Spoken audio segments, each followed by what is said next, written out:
The whole world is a graveyard. We are a continuation of both life force and the material. I know, Max. Now's the time that you want to be petted, of course. We're both a continuation and the ascension of all the material that's come before us and the energy as well. The entire earth is a graveyard. So why is graveyard work? Why do I even need to go to a graveyard to do graveyard work? There's the entire earth is a graveyard. Well, graveyards they have their power just as much by association with death as actually the death energy existing there, all like there just and only there. Graveyards themselves are kind of nodes drawing in everyone's significance of them.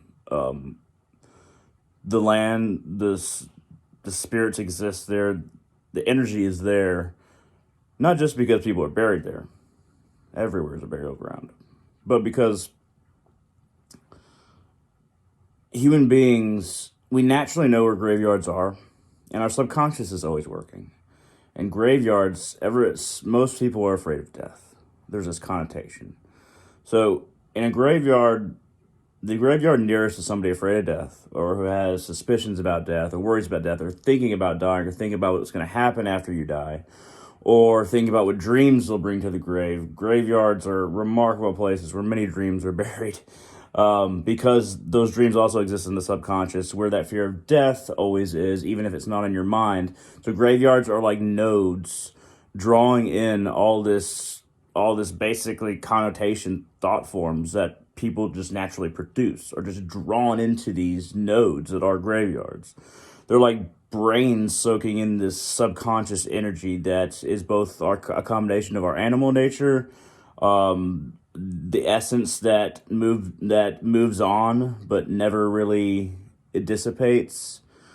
And if you can take hold of that flow of energy, of both, the actual death energy of the spirits that feel like that's where they are because everybody else feels like that's where they are. And so they are there. And then also people's just thought forms just soaking into the direction and into the graveyard. If you can manipulate those strands of energy and use those for magic, that's an element of what I do. It's funny because, I've talked about soul fragmentation before and the separation of the spirit from the soul, from the ego. The ego can become a ghost. The spirit, it's just a life force we borrow from the earth. It goes back in, and graveyards is where it goes back in. But it's not only where it goes back in. I mean, that's just usually what people think. And the soul can't be contained. There's no, in my opinion, there's no like souls in a graveyard. There's just the remains that are all the other things that a human being is. Because we are made up of many parts.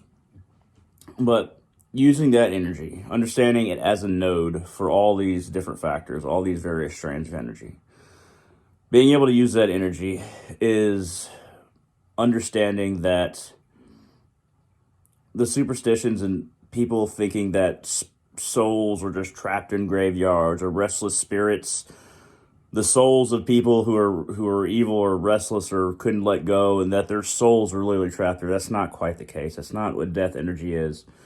And to think that I'm just dealing with spirits and not these other kinds of energy that kind of all coalesce with the spirits is to not understand the full picture.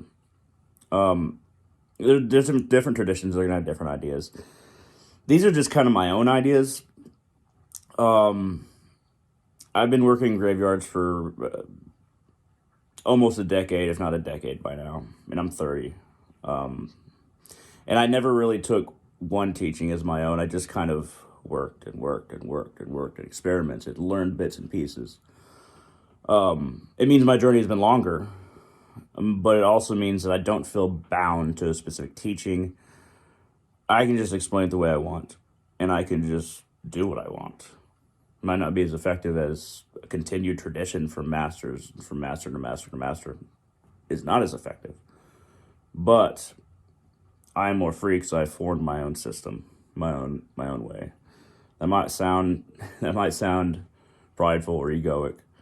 Maybe it is, but it gives me the freedom to tell you exactly what I think without having people getting pissed at me because I'm saying I'm from this tradition or that tradition. So that's just my thoughts for tonight on working in graveyards. I hope this has been interesting. If you have any questions, comments, concerns, shoot them down in the comment section below on YouTube. This was just very casual, as you can see, with my lack of... I usually wear contacts, but I'm giving my eyes a rest. And also my lack of great lighting, and I'm holding the camera. I didn't expect it to be this long, actually. But anyway, if you have any questions, comments, concerns, shoot them down in the comment section below on YouTube.